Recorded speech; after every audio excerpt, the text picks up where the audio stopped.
Crazy stuff first. A weed whacker motor on a delivery bike found in Portland with 100 mile per gallon, 100-mile range weed whacker motor on it. But I need to get back and forth to work. It's not illegal to convert a heavy-duty bike into being a motorcycle in most cities, counties, and states. Find out if it's allowed. Even if they say it's not legal, there's probably a law that says you're allowed to do it. If you really need to get gas mileage, you can do that. Next layer. Electric scooter ranges, the longest ranges in 2020 was 93 miles, and in 2001 it was 53 miles. This is under practical testing versus advertised range, probably on a track. Really testing it is different. The difference of literally 2 to 1 here almost. Assume what they tell you, divide it by 2 if it's electric. A 100 miles per gallon, 30 miles per hour, 50 cc, 2-cycle, about 1 gallon moped for 100 mile range runs you whatever it costs you. Older ones might be more efficient than current ones because the emission controls are different, or more accurately, non-existent. A weed whacker motor put onto a bicycle can have double the miles per gallon and have a much smaller tank and get away with it. 25 cc instead of 50, 25 miles an hour instead of 30. It's still faster than you pedaling. Most people do not pedal up to 24 or 25 miles an hour, it's 12. Next, if you want to do this, you can use one of those delivery bikes or delivery bike conversion rear end on an old surfer bike. You can buy an upright bike. They're called that because they're more comfortable to ride. They're also called Dutch bikes. If you're immediately screaming libtard or whatever, you deserve to die in the event of a nuclear blast. Period. Yes, I'm going to be welcome to the real world, where Morpheus doesn't care if you survive the jump. Go ahead and fall. And no, they're not turning off gravity or impact or damage. 1960s auto electronics were first introduced. A car older than 1960-something may have nothing in it that's electronic. It may be entirely mechanical and chemical and based on stuff that a person can teach themselves to do. There are fewer things to manipulate. It's not as fuel efficient, but it can be made ridiculously fuel efficient if you don't mind starving the engine.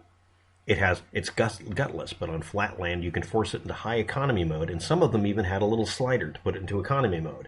It would force the engine to run at reduced performance, but higher mileage. It's called highway mode.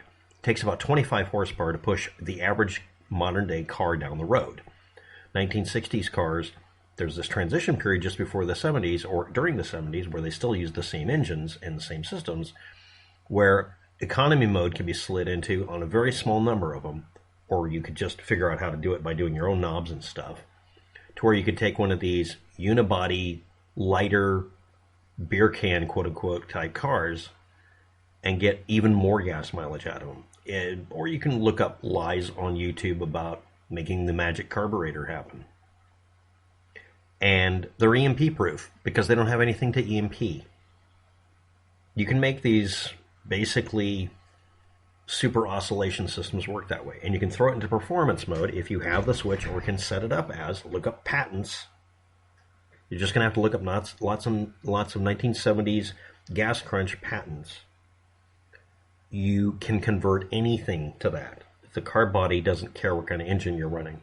1970s motorbikes had magneto ignition points and distributors. Before that decade, they all did.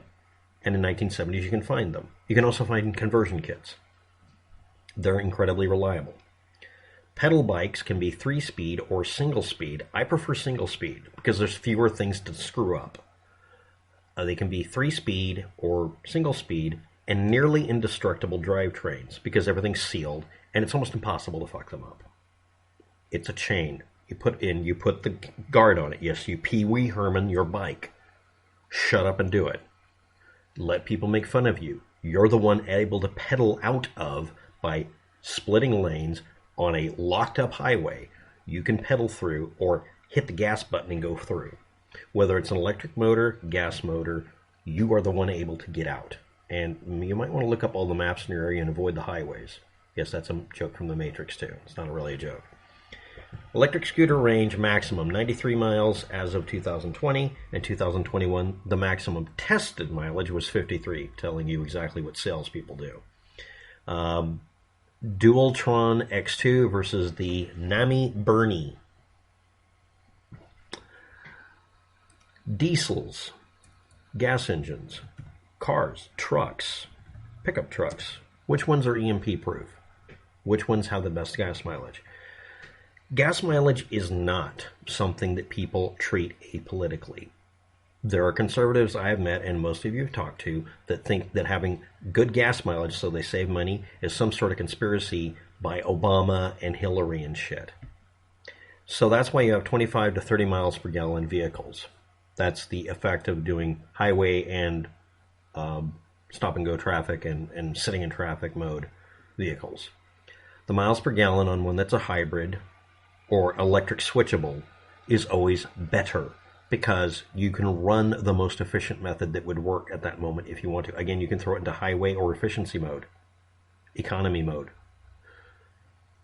That's liberal. If you're one of those people who's screaming political statements, you deserve to die in traffic during an atomic war.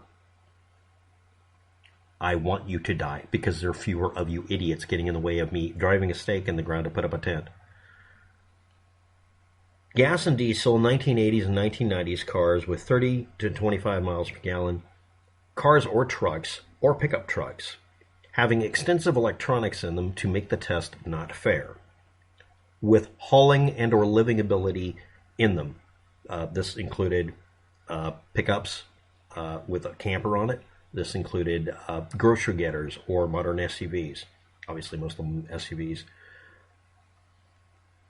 This was the effect. 40 kilovolt per meter, field strength EMP. Zero effect if the vehicles were turned off. Period. None of them had any problems. 2% were damaged if they were running. Modern cars having dozens of microprocessors controlling functions, but most vulnerabilities are mitigated by shielding. And you can then further do this by making sure you leave it, the majority of the time you own a car is when you're asleep or at work. While at home, it's in an EMP-proof garage because you just make sure it's a metal garage.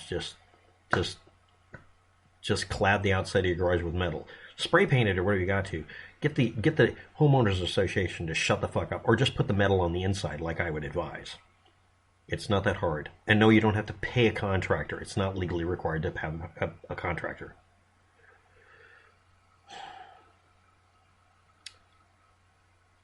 Keep a spare components in a metal box if they're sensitive in any way to EMP, and or get spare parts that are the most commonly replaced parts for the vehicle when, not if, they go bad, so the car is always usable.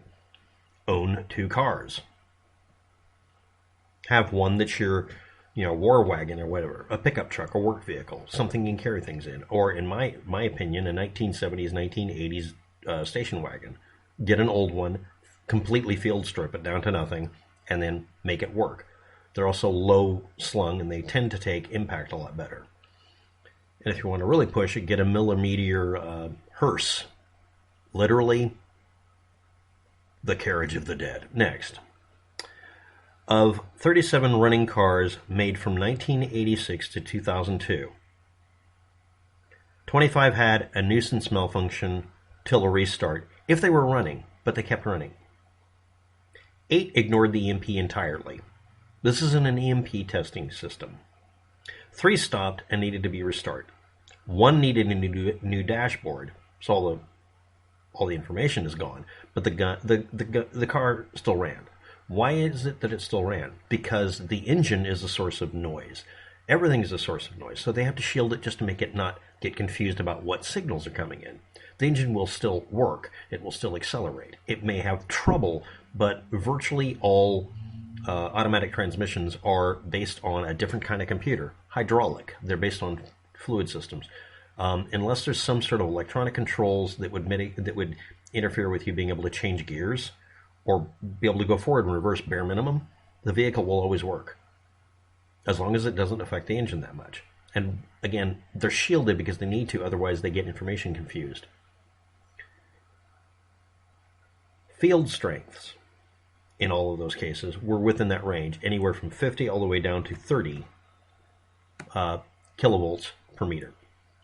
Of 18 gasoline and or diesel trucks, 1990s to 2000 vintage, 10 glitched and self-corrected without a restart needed. 5 ignored the EMP entirely, and as in they still ran, they just kept working. Only 2 actually stopped and needed to be restarted. 1 of them died. These are pickup trucks and working vehicles. They shouldn't have these problems. Well, in a commercial vehicle, the emphasis on gas mileage and performance may be to set up an automatic mileage or automatic performance function in them. Find one that can be manually selected. Look for one that can be manual. That was the one that failed, because it did affect whether the engine worked or not. Because if you're not aware of it, many trucks can idle all the time and can self-restart sometimes. So it was a smart truck. But that is what year? 2008. The report of the Commission to assess the electromagnetic or EMP attack threat to the United States. Page 115, Chapter 6, or PDF page 131. So, in this short time, we have discussed a couple of basic things. If you assign a political or ideological meaning to your gas mileage or the shape of your vehicle, you deserve to die. Me on my bicycle, carrying a weed whacker with a gas engine integrated and an extra gas container might be a sign I'm on for a long roll and I don't want to have to pedal. But I'll discard it at the drop of a hat if I can carry a couple of more pounds of chipped beef and pedal my ass. And I'm in shitty health and shitty shape. 1960s, auto electronics started to exist. If you want to avoid all this, find something old. If you want to be not an idiot, get a vehicle, if you can find it, that can be put into high efficiency mode and find out how to put it back into high performance mode if you need. And then leave it defaulted to high efficiency mode. And unless you have to drag, a very long school bus up a trail, you don't need the high performance mode. Well, no one cares. Your immediate negative responses or caterwauling results in, I leave you. I don't care if you die. You are not relevant. Your life means nothing to me. That's the attitude everybody should have towards anyone who decides that this has to be politicized. But 1970s, 1960s vehicles, motorbikes, they're all very likely immune. But 1960s cars definitely are. But the fact is that 1990s era trucks and cars and 1980s vehicles were also immune most of the time. That's it. Just reduce the amount of electronics in it that are required to make the vehicle work. Make sure the vehicle will work if you disable all of the electronics in it. Just find out how to do it. Make sure you have backup parts in case it does get disabled. And if they go bad, will the engine still start? Can you keep going down the road? It's okay to get rid of the little dinger. Ding, ding, die. Pedals have unlimited range. Get a bike. Now the advice on the bicycle. A stand-up bike or any mountain bike. Something tough enough to tolerate you and some abuse. Next, get the type of bike that has the least amount of repair work needed and has the most universal format. In the United States, that used to be doing non-metric. Now it doesn't. Next, if you want to put a motor on one of these things, I always want to put a motor on the front. Electric motors on the front. That's just a wheel with a motor integrated into it with the cables coming back. Perfectly fine.